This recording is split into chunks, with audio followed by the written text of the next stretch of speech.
آج S H O Orangi Town Sarfaraz Hussain Baloch کی retirement کے موقع پر ایک پروقار الوداعی تقریب کا انعقاد کیا گیا۔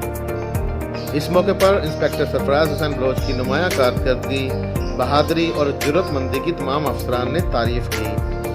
تقریب کے مہمان خصوصی D C West Saleem Ullah Odho تھے۔ تقریب میں S P Orangi Division Shabbir Ahmed Baloch, S D P O Surjani, S H O Baldia, S H او مومن آباد، ایس ایچ او پاکستان بازار، S H O Iqbal market, S H O Mangho Pir, S H او پیر آباد اور ایس ایچ او سرجانی بھی موجود تھے۔ D I B in charge west, شہداء کی فیملیز، سول سوسائٹی اور میڈیا نمائندگان نے بھی خصوصی شرکت کی۔ شرکاء نے انسپکٹر سرفراز حسین بلوچ کی خدمات کو خراج تحسین پیش کیا اور نیک خواہشات کا اظہار کیا۔